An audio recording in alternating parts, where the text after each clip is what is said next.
made for entertainment purpose only, it doesn't mean to hurt any. And don't take it seriously. चिड़िया का race. Amazon जंगल बहुत ही मनमोहक और सुंदर था। उसी जंगल में टूनी और भोलू रहते थे। वह लोग बहुत ही गरीब थे। उनके घर के पास ही कालू कौवा और उसकी पत्नी रहती थी। वह दोनों बहुत ही बेईमान और चालबाज थे। एक दिन जंगल में चील राजा का सैनिक आया और बोला, सुनो सुनो सभी पंछी, ध्यान से सुनो। कल सुबह राजा जी ने सभी को सभा में बहुत ही जरूरी काम के लिए बुलाया है। सभी को अवश्य ही आना होगा। दूसरे दिन की सुबह सभी पंछी सभा में पहुंच गए। सभी सोच रहे थे कि राजा जी क्या बोलने वाले हैं।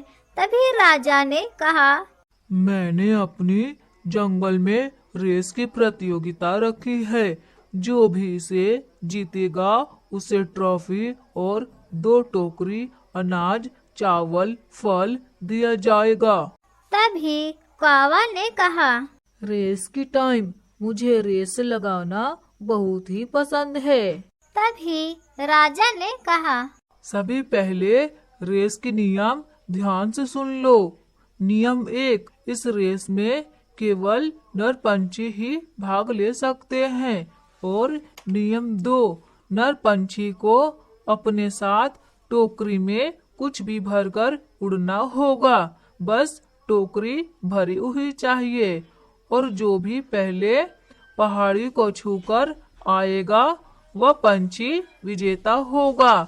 और याद रहे, जो पंछी किसी भी कारण से उड़ना बंद कर देता है वह रेस से बाहर हो जाएगा। यह सब सुनकर सभी अपने अपने घर चले गए और टूनी ने भोलू से कहा, सुनिए जी, अगर हम यह रेस जीत गए तो हमें अनाज और फल मिलेगा, जिससे हमें 1 साल तक खाने की चिंता नहीं करनी पड़ेगी। भोलू ने कहा, हाँ टूनी, तुम सही कह रही हो, लेकिन हम टोकरी में क्या भरेंगे? हमारे घर में तो कुछ भी नहीं है। आप चिंता न करें, हम अपनी टोकरी में नमक भरेंगे, क्योंकि बारिश का मौसम चल रहा है। उड़ते उड़ते अगर बारिश हुई तो हमारा नमक पिघलकर हल्का हो जाएगा और हम प्रतियोगिता जीत लेंगे। वहीं दूसरी ओर कालू कौवा और उसकी पत्नी रूप सुंदरी भी इस रेस को जीतने के लिए बेईमानी करने की सोच रहे थे। कालू कौवा की पत्नी ने कहा, सुनिए जी, हमें टोकरी में कुछ भरकर उड़ना है, लेकिन क्या भरकर उड़ना है यह तो नहीं कहा गया है।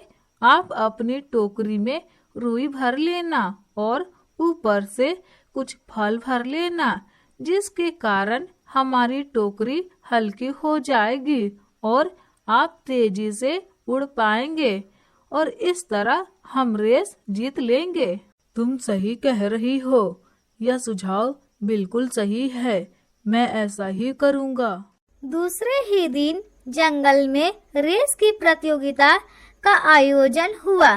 सभी ने अपने अपने टोकरी में रेत, फल, मिट्टी आदि भरा था, लेकिन भोलू ने अपनी टोकरी में नमक और कालू कौवा ने अपनी टोकरी में रुई और ऊपर से कुछ फल रखे थे।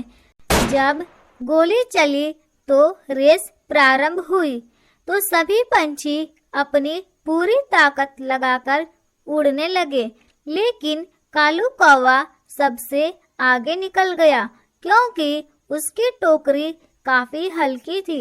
जब सभी पहाड़ी से काफी दूर थे तभी कालू कौवा पहाड़ी छूकर वापस आने लगा और उन्होंने हार मानकर उड़ना बंद कर दिया। लेकिन भोलू ने हार नहीं मानी और वह निरंतर उड़ता रहा।